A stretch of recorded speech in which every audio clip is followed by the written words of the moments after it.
Ohm's law असल में ये एक रिलेशनशिप समझना है आपको पोटेंशियल डिफरेंस और करंट के दरमियान में। पहले आपको एक सिंपल चीज़ में समझाता हूँ कि why the current flow. Current जो होता है वो फ्लो ही क्यों करता है। एक तो इसकी डेफिनेशन ये होती है भाई, चार्जेस मूव करते हैं यूनिफॉर्म मोशन से, वो क्या प्रोड्यूस कर देता है, करंट प्रोड्यूस करता है, जो कि प्रीवियस लेक्चर में हमने पढ़ा था। लेकिन यहां पर आप इस चीज को समझिए कि सपोज दैट ये मेरे पास एक कंडक्टर आ गया, इस कंडक्टर के दो टर्मिनल्स आ गए, एक इधर और एक इधर। अब इस टर्मिनल पे जो पोटेंशियल डिफरेंस है वो है 10, इस टर्मिनल पे जो पोटेंशियल डिफरेंस है वो क्या है। अब जाहिर सी बात है तो करंट किस तरफ मूव करेगा, ज्यादा पोटेंशियल डिफरेंस है, पोटेंशियल का डिफरेंस आएगा तो करंट क्या करेगा, फ्लो कर जाएगा। अब ओहम क्या कह रहा है,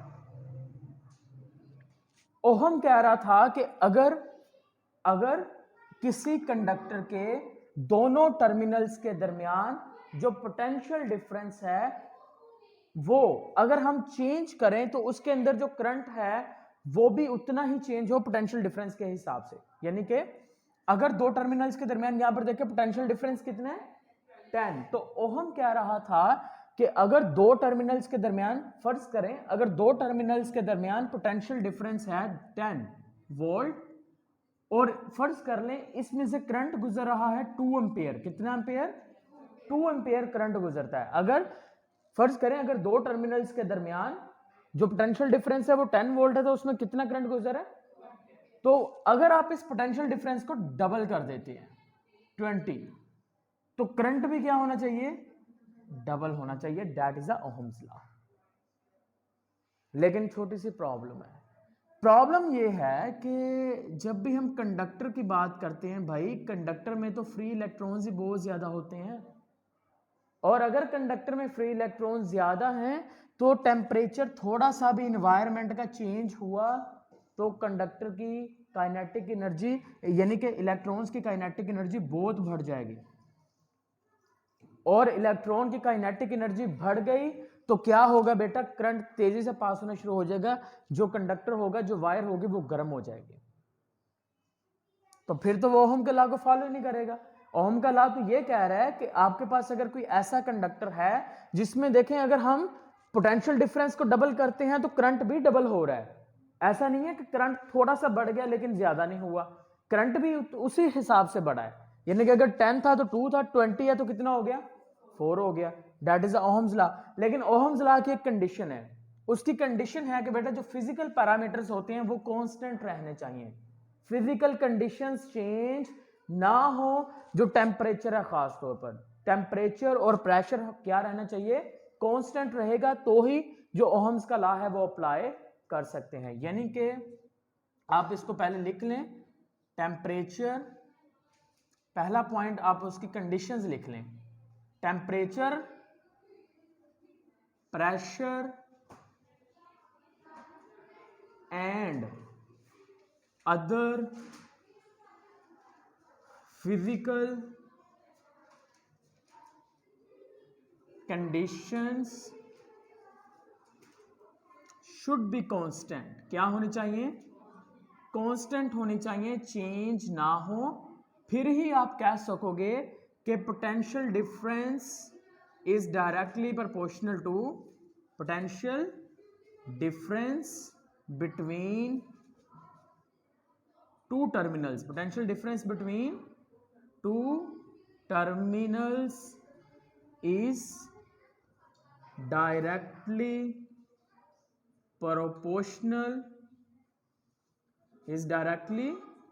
proportional to किसके प्रोपोर्शनल होगा, करंट के। यानी कि अगर हम इसकी मैथमेटिकली फॉर्म में जाते हैं तो आपके पास बेटा potential difference V is directly proportional to I current. तो हम इसको अगर लिखते हैं तो बेटा प्रोपोर्शनैलिटी को खत्म करते हैं तो हमारे पास आ जाएगा V is equal to I R. लेकिन अभी भी एक मसला है यहां पर रेजिस्टेंस का। बहुत सारे कंडक्टर्स ऐसे हैं, बहुत सारे सेमी कंडक्टर इवन के ऐसे हैं जिनकी रेजिस्टेंस चेंज हो जाती है। ओहम के लॉ की एक और शर्त भी है, और सबसे जरूरी शर्त, रेजिस्टेंस ना चेंज हो भाई, रेजिस्टेंस चेंज नहीं होनी चाहिए। अब देखें, आपके पास बेटा होता है इस तरह से, हमारे पास कुछ कंडक्टर्स होते हैं, अगर हम उस कंडक्टर में पोटेंशियल डिफरेंस बढ़ाएंगे तो जाहिर सी बात है करंट भी बढ़ेगा। यानी कि अगर पोटेंशियल डिफरेंस 10 था, करंट कितना गुजरा था 2 एम्पियर, और उसकी फर्ज कर लें जो रेजिस्टेंस थी वो कितनी थी हमारे पास 5, कितनी आ गई रेजिस्टेंस 5 आ गई। ओके, अब अगर हम पोटेंशियल डिफरेंस 20 कर दें, करंट भी क्या हो गया, लेकिन रेजिस्टेंस कितनी रहे 5 ही रहे, रेजिस्टेंस चेंज ना हो। बेशक आप पोटेंशियल डिफरेंस को 100 पे ले जाएं तो करंट भी बढ़ जाएगा, करंट भी बढ़ेगा, लेकिन रेजिस्टेंस कितनी रहे 5 रहनी चाहिए। लेकिन बहुत सारे सब्सटेंसेस या कंडक्टर ऐसे हैं जो इस चीज को फॉलो नहीं करते, इसका मतलब है वो ओहम्स लॉ को फॉलो नहीं करते। यानी कि बेटा R is equal to V over I is equal to constant, ये कांस्टेंट रहना चाहिए, ये चेंज नहीं होना चाहिए, और इसी की बेस पर हम ग्राफ प्लॉट करते हैं। सपोज दैट अगर मैं आपको कहता हूं कि भाई आप पोटेंशियल डिफरेंस और करंट I के बीच में एक ग्राफ बनाइए, V और I के बीच में ग्राफ बनाएं, तो आप कहेंगे कि जो ग्राफ होगा वो बिल्कुल एक स्ट्रेट लाइन आ जाएगी, यहां पर पोटेंशियल डिफरेंस, यहां पर करंट I, ये बिल्कुल क्या होगी एक स्ट्रेट लाइन होगी। इसका मतलब ये है कि अगर जैसे जैसे वोल्टेजेस बढ़ रहे हैं करंट भी बढ़ रहा है, दोनों बढ़ रहे हैं, लेकिन क्या चीज कांस्टेंट हो, रेजिस्टेंस कांस्टेंट हो, फिर ही बेटा आप ये ग्राफ बना सकोगे, फिर ही आप ओहम्स लॉ को अप्लाई कर सकोगे, और वो तमाम ऑब्जेक्ट्स जिनके ऊपर ओहम्स लॉ अप्लाई हो सकता है, या वो तमाम कंडक्टर जिनके ऊपर आप ओहम्स लॉ अप्लाई कर सकते हो, वो आपके पास कहलाएंगे ओहमिक कंडक्टर। क्या कहलाएंगे, ओहमिक कंडक्टर्स। अब क्या मैंने कहा, ओहमिक कंडक्टर्स कौन से होंगे, वो तमाम कंडक्टर्स जो क्या करें, ओहम्स लॉ को फॉलो करें। ओहम्स लॉ को फॉलो करने की सबसे पहली कंडीशन कौन सी है, उनकी रेजिस्टेंस चेंज नहीं होनी चाहिए, ठीक है, okay, resistance could not be changed.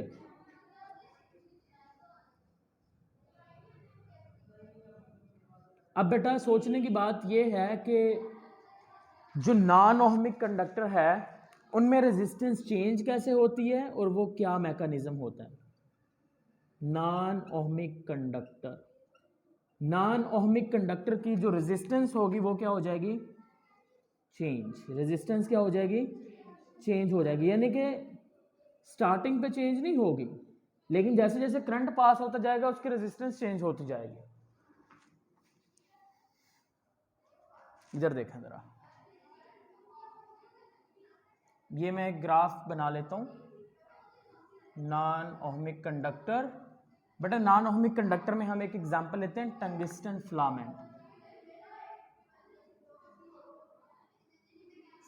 के, जो बल्ब होता है ना, बल्ब, इलेक्ट्रिक बल्ब, उसकी एग्जांपल ले लेते हैं। उसकी जो रेजिस्टेंस है वो चेंज हो जाती है।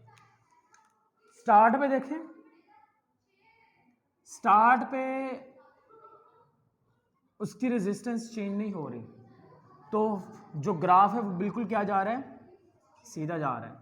याद रखना ग्राफ की जो स्लोप है वो सीधी इसीलिए है क्योंकि उसकी रेजिस्टेंस क्या है, कांस्टेंट है। अगर वो चेंज हुई तो उसकी जो स्लोप है वो सीधी नहीं रहेगी, बल्कि वो इस तरह से चेंज हो जाएगी। ये देखें ऊपर जाके वो चेंज हो गई, इधर से देखिए नीचे ये चेंज हो गई। अब ये चीज बता रही है कि अचानक से इसकी जो वोल्टेज और इसके दरमियान जो फर्क आ चुका है वो डायरेक्टली प्रोपोर्शनल का नहीं रहा, क्योंकि वहां पर रेजिस्टेंस चेंज होगी। अब रेजिस्टेंस चेंज कैसे होती है, देखिए जरा, ये सपोज करें मेरे पास एक कंडक्टर आ गया, दैट इज अ कंडक्टर, ठीक है।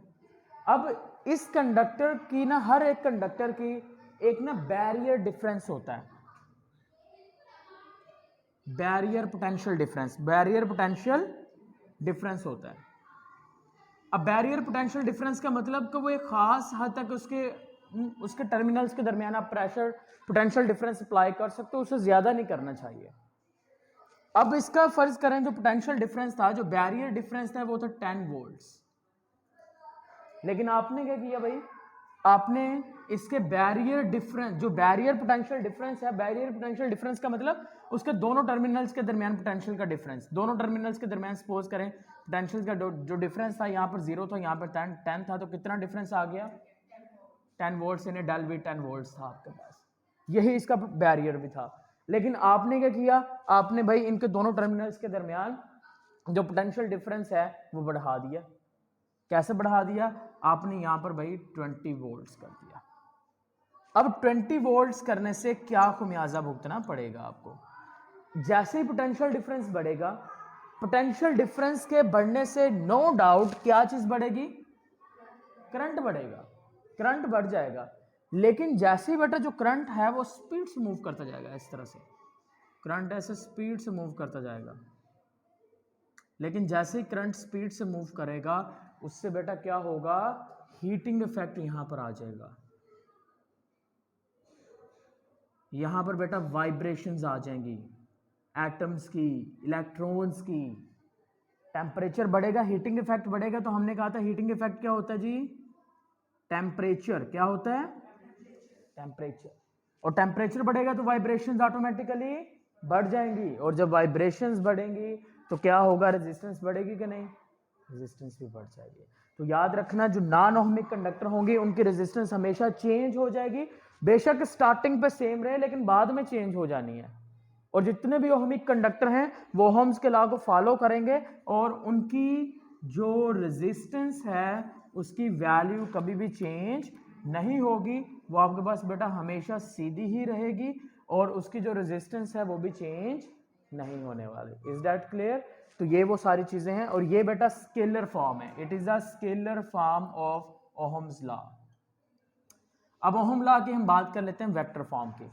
वेक्टर फॉर्म की अगर हम बात करें तो बेटा पोटेंशियल डिफरेंस भी स्केलर क्वांटिटी है, हमें कोई ऐसी क्वांटिटी चाहिए जो पोटेंशियल डिफरेंस का काम करे, लेकिन क्या होनी चाहिए, वेक्टर होनी चाहिए। यानी कि क्योंकि आप उसकी वेक्टर में रिप्रेजेंटेशन करने वाले हैं ना, ओहम्स लॉ को किस फॉर्म में आपने रिप्रेजेंट करना है, वेक्टर फॉर्म के अंदर। किस फॉर्म के अंदर, वेक्टर फॉर्म में रिप्रेजेंट करना है। अब आप इसको वेक्टर फॉर्म में कैसे रिप्रेजेंट करेंगे, तो बेटा पोटेंशियल डिफरेंस के लिए हम इसके मुतबादल एक क्वांटिटी इस्तेमाल कर सकते हैं जिसको हम कहते हैं ई। चैप्टर नंबर आपने पीछे वाले में पढ़ा है, ठीक है, स्टार्टिंग पे इलेक्ट्रोस्टैटिस्टिक पे। ई क्या होता है आपके पास, इंटेंसिटी, इलेक्ट्रिक फील्ड जो कि पोटेंशियल डिफरेंस वी का काम ही करती है। तो आप बेटा वी की जगह पे क्या इस्तेमाल कर लीजिएगा, ई इस्तेमाल करना। आई की जगह पर हमने स्टार्ट में पढ़ा टॉपिक करंट डेंसिटी, क्योंकि करंट जो है ये भी स्केलर क्वांटिटी है, लेकिन करंट की जगह पर कोई और चीज इस्तेमाल करें जो करंट का काम करे लेकिन वो वेक्टर होनी चाहिए, और वो क्या थे, करंट। और उसको हमने रिप्रेजेंट किससे किया था, जे से। तो ये मेरे पास आ गई जे, और जो रेजिस्टेंस होती है इसकी जगह पर हम इस्तेमाल करते हैं बेटा रेजिस्टिविटी, रो का इस्तेमाल कर लेते हैं। किस चीज का इस्तेमाल करते हैं, रो का इस्तेमाल करते हैं। So that is a vector form of the Ohm's law. एक और आपको यहां से निकाल के देते हैं रिलेशनशिप, जो कंडक्टिविटी होती है बेटा वो रेजिस्टिविटी के इस तरह से लिखा जाता है, कंडक्टिविटी इज इक्वल टू 1/रो। अब 1/रो किसके इक्वल है, कंडक्टिविटी के। अब देखें जरा यहां पर मैं क्या करने वाला हूं, मैं इसको लेके जाता हूं भाई, इधर मल्टीप्लाई हो रहा है, इधर आके क्या हो जाएगा, divide, E over rho is equal to J. फिर मैंने क्या किया, मैंने ई इधर ही रहने दिया, ई को यहां पे साइड पे कर लिया, ई यहां पर आ गया बेटा, और यहां पर 1 आ गया, ऊपर 1 आ गया। अब 1/रो किसके इक्वल था, तो बेटा आपके पास क्या बनेगा, जे यानी कि current density is equal to E conductivity. तो एक और हमने रिलेशनशिप डिराइव कर लिया यहां से। सो ये आपका आ गया बेटा introduction to Ohm's law, scalar, vector उसकी फॉर्म, उसके बाद ohmic conductor, non ohmic conductors, उनके ग्राफ्स, चेंज कैसे होती हैं, पोटेंशियल डिफरेंस के चेंज होने से किस तरह से उसकी रेजिस्टेंस बढ़ती है। Is that clear?